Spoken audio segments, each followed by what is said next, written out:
waxaa maanta magaalada Burco ee xarunta gobolka Togdheer si weyn loogu soo dhaweeyay Suldaanka Guud ee beelaha Arabkaasi oo saaka ka soo socdaalay dhinaca magaalada Hargeysa waxaana soo dhaweyntiisa ka dhex muuqday qaybaha kala duwan ee bulshada gobolka Togdheer madax dhaqameed dhalinyaro haween sidoo kalena waxa soo dhaweynta qayb weyn ka qaatay gudida mataanaha ee gobolka Togdheer oo ka dhex muuqday soo dhaweyntaasi ugu horeyntii waxa halkaasi hadallo kala duwan oo soo dhaweyntan ku abtirsaday ka soo jeediyay madax dhaqameed kala duwan waayeel odayaal haween kuwaasi oo hadalladoodu inta badan ku soo biyashobadayeen soo dhaweynta ugaaska guud ee beelaha Arab ugaas Axmed beelaha mataanaha ugaaskooda guud baynu soo dhaweynaynaa waxaan leeyahay ugaas soo dhawow magaalada Burco ku soo dhawow magaaladaadii aad iyo aad baanu ku soo dhaweynaynaa ugaas waxaan ku leenahay ku soo dhawow dadkaagi iyo dalkaagi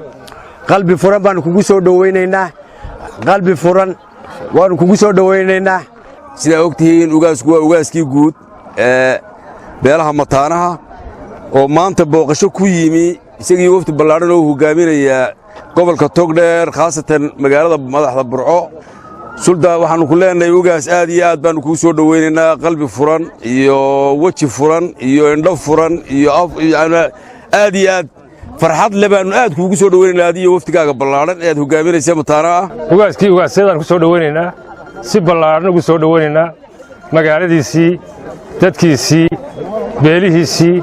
ciddii uu ugaaska ahaa oo dhanbaa toban rag iyo dumarba annagoo mataanaha walaalkooda oo beesha ciise muuse ah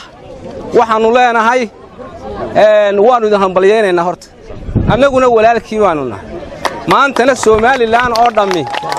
maantana Somalilan oo dhan dulmigii waa gaadhay taladii way leexatay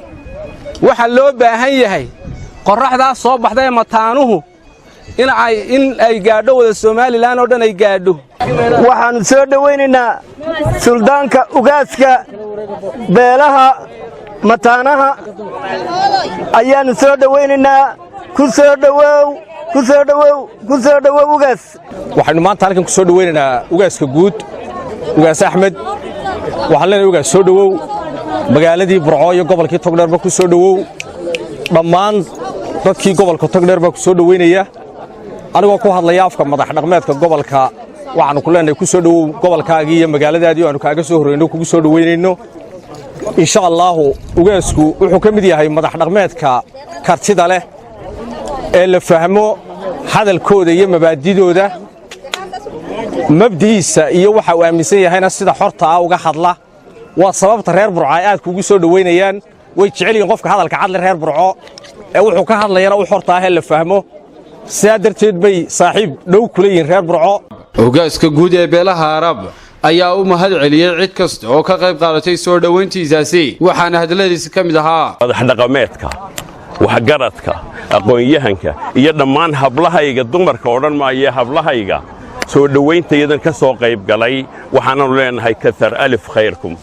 waa magaaladayadii waa goobtayadii waa ehelkayagii waa halkii aanu u baahnayn inaannu aragno in muddo aanu u soo soconnay inaannu nimaadno qura ee aynu kaga baxayno hawlo fara badan oo jiraana waa innaka oo mida oo wada mataana ah waynu suwaraysan